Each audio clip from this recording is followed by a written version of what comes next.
Wherever you live, your health is impacted by the environment. Around the world, more than 50 million people die every year from disease, and nearly 1/4 of those deaths are directly caused by environmental factors. Can you imagine? That's 1,400 deaths every hour of every day from an unhealthy environment.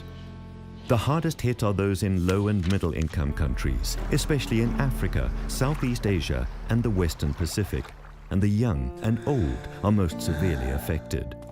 More than half the world live in urban areas and can face heavy traffic, air pollution, poor housing, and limited access to clean water and sanitation. Many work in the informal sector under dangerous, dirty, and demeaning conditions. We all face the impact of chemicals and poisons, radiation, and poor farming practices. And climate change means a very uncertain future. So now we are at a crossroads. Things can continue getting worse, or we can work together to improve our world. Simple measures can be taken immediately to protect our health and the environment. We can reduce our consumption and clean our air by using sustainable fuels and walking or cycling more. We can safely store toxic substances in our homes and workplaces. We can protect our water resources by disposing of waste appropriately and introduce clean energy technologies. We can bring multiple government sectors together to ensure all policies actively support health. Let us all work together to improve our health and well-being.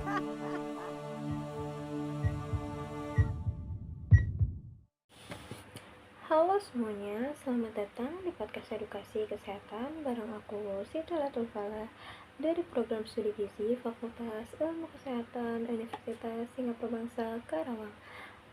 Apa kabar kalian hari ini? Semoga selalu sehat dan terus semangat. Nah, kali ini kita bakal ngobrol tentang sesuatu yang sering banget loh kita jumpai sehari-hari, tapi kadang tuh suka kita abaikan. Kira-kira ada yang bisa nebak gak ya? Yaps, betul banget, yaitu sanitasi lingkungan. Coba kalian bayangin, masih banyak keluarga yang belum punya toilet sehat, sampah menumpuk di sungai, atau anak-anak yang masih bermain di sekitar saluran air kotor. Nah, semua itu contoh dari sanitasi lingkungan yang buruk. Padahal, menurut Survei Kesehatan Indonesia 2023, sekitar 30% rumah tangga di Indonesia belum memiliki akses sanitasi yang layak. Sementara itu, survei status gizi di Indonesia tahun 2022 juga menunjukkan daerah dengan sanitasi buruk memiliki angka stunting lebih tinggi, yaitu sekitar 29% dibanding daerah dengan sanitasi yang layak.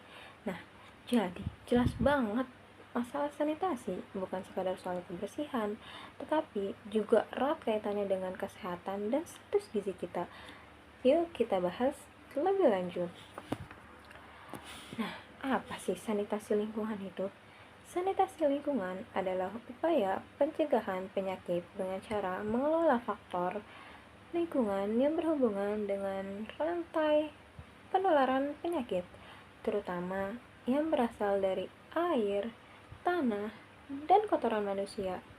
Sanitasi mencakup penyediaan air bersih, pengelolaan limbah cair maupun padat, penggunaan toilet sehat, dan menjaga kebersihan lingkungan sekitar. Lingkungan yang memiliki sanitasi buruk itu menjadi tempat berkembang biaknya kuman, bakteri, dan parasit yang dapat menginfeksi manusia. Hal ini berakibat langsung pada kesehatan, terutama pada kelompok rentan seperti balita. Apa sih pentingnya menjaga sanitasi lingkungan? Sanitasi yang baik berperan penting dalam meningkatkan kualitas hidup masyarakat. Beberapa manfaat sanitasi diantaranya yaitu mencegah penyakit menular. Dengan adanya sanitasi yang layak, resiko penularan diare, kolera, disentri, bahkan cacingan itu dapat berkurang. Selain itu, juga bisa mencegah stunting, anak-anak yang tinggal di lingkungan dengan sanitasi buruk lebih sering terkena diare dan cacingan. Kondisi ini menyebabkan penyerapan zat gizi terganggu sehingga pertumbuhan anak itu bisa terhambat. Yang selanjutnya itu meningkatkan produktivitas masyarakat yang sehat dapat bekerja dengan lebih baik. Namun sebaliknya, jika sering sakit akibat sanitasi yang buruk, produktivitas akan menurun. Selain itu, juga memberi manfaat dalam menurunkan angka kematian balita. Menurut data WHO, diare akibat sanitasi buruk masih menjadi salah satu penyebab utama kematian balita di negara berkembang, termasuk Indonesia. Jika dilihat dari situasi terkini, berdasarkan Survei Kesehatan Indonesia SKI 2023, sekitar 30% rumah tangga Indonesia belum memiliki akses sanitasi yang layak. Hal ini berarti jutaan penduduk di Indonesia masih melakukan praktik buang air besar sembarangan atau menggunakan fasilitas yang tidak memenuhi standar kesehatan. Sementara itu, menurut Survei Status Gizi Indonesia SSGI 2022 melaporkan prevalensi stunting nasional sebesar 21,6%. Data itu juga menunjukkan bahwa daerah dengan sanitasi buruk memiliki angka stunting lebih tinggi, sekitar 29% dibanding daerah dengan sanitasi yang baik. Dengan kata lain, sanitasi berhubungan langsung dengan kondisi status gizi masyarakat. Nah, diare juga masih menyebab utama kematian balita di Indonesia. Banyak kasus diare berhubungan dengan kualitas air minum yang terkontaminasi oleh tinja akibat kebiasaan buang air besar sembarangan. Selanjutnya, apa sih dampak dari sanitasi buruk itu? Sanitasi yang buruk menimbulkan berbagai masalah kesehatan di masyarakat loh. Yang pertama itu ada diare berulang. Diare yang berulang itu bisa menyebabkan dehidrasi berat pada balita, dan itu tuh bisa meningkatkan risiko kematian pada balita. Selanjutnya yaitu cacingan. Jika anak terkena cacingan, anak itu bakal menjadi lemas, zat gizi tidak terserap dengan baik, dan prestasi belajar anak ini bakal menurun. Selain itu, infeksi saluran pernafasan akut atau bisa disebut dengan ISPA itu juga timbul akibat bau sampah, asap pembakaran, dan limbah yang menumpuk. Kita juga bisa terkena penyakit kulit seperti kudis, gatal, dan infeksi jamur.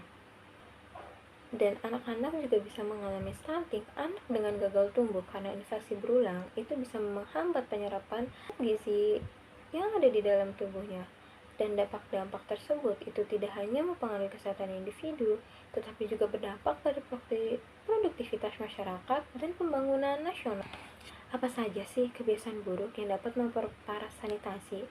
Beberapa masyarakat masih memperburuk kondisi sanitasi, di antaranya buang air besar sembarangan di sungai atau di kebun. Yang kedua, membuang sampah di saluran air. Yang ketiga, tidak mencuci tangan pakai sabun setelah BAB atau sebelum makan. Yang keempat, tidak mengelola sampah rumah tangga dengan benar. Yang kelima, mengkonsumsi air yang tidak dimasak terlebih dahulu. Nah, dari kebiasaan-kebiasaan tersebut, itu dapat memperbesar risiko penyakit berbasis lingkungan. Jika tidak kita tangani dengan baik, maka kebiasaan-kebiasaan tersebut itu dapat memperparah risiko berbasis lingkungan yang jika tidak kita tangani itu dapat menjadi masalah besar di kemudian hari. Nah, apa sih langkah-langkah perbaikan sanitasi yang bisa kita lakukan? Untuk memperbaiki sanitasi, kita dapat melakukan langkah-langkah sederhana, di antara lain yaitu menggunakan toilet sehat dan tidak membuang air besar sembarangan. Yang kedua, membiasakan cuci tangan pakai sabun di 5 waktu penting, yaitu sebelum makan, setelah BAB, sebelum menyusui, menyiapkan makanan, setelah bersih-bersih, dan setelah kontak dengan hewan. Kita juga bisa mengelola sampah rumah tangga dengan benar. Misalnya, kita bisa memisahkan sampah organik dan anorganik. Selain itu, kita juga bisa mengkonsumsi air minum yang bersih dan aman, baik air matang maupun air isi ulang yang terjamin kualitasnya. Kita juga bisa mengikuti kegiatan di masyarakat, misal dengan gotong royong membersihkan lingkungan bersama masyarakat sekitar. Nah, dari langkah-langkah tersebut terlihat sederhana bukan? Tetapi jika dilakukan bersama-sama, dapat memberikan dampak besar terhadap kesehatan masyarakat loh. Sanitasi lingkungan yang buruk masih menjadi masalah besar di Indonesia. Menurut data yang sudah tadi saya paparkan, menurut data SKI 2023, sekitar 30% rumah tangga belum memiliki akses sanitasi yang layak. Dan menurut SSGI 2022 menunjukkan prevalensi stunting nasional masih tergolong tinggi, yaitu sekitar 21,6%, dengan angka lebih tinggi di daerah yang kondisi sanitasi lingkungannya yang buruk. Sanitasi yang buruk itu bisa menyebabkan berbagai penyakit seperti cacingan, diare, ispa, bahkan sampai penyakit kulit loh. Dan lebih parahnya, anak bisa mengalami stunting. Maka dari itu, kita perlu menjaga sanitasi lingkungan adalah langkah penting untuk mencegah berbagai penyakit, memperbaiki status gizi, dan meningkatkan kualitas hidup masyarakat. Nah, itu tadi obrolan kita tentang sanitasi lingkungan yang buruk. Mulai dari definisi, pentingnya sanitasi, data dari SKI dan SSGI, dampak sanitasi yang buruk terhadap stunting, sampai kebiasaan buruk yang harus dihindari, dan langkah-langkah perbaikannya. Intinya, sanitasi bukan cuma soal lingkungan, tetapi juga soal kesehatan, kualitas hidup, bahkan masa depan anak-anak kita. Yuk kita mulai dari hal sederhana, cuci tangan pakai sabun, pastikan toilet sehat, kelola sampah dengan benar, dan minum air yang bersih. Terima kasih sudah mendengarkan podcast ini. Saya Siti Latifah. Sampai jumpa kembali. Wassalamualaikum warahmatullahi wabarakatuh.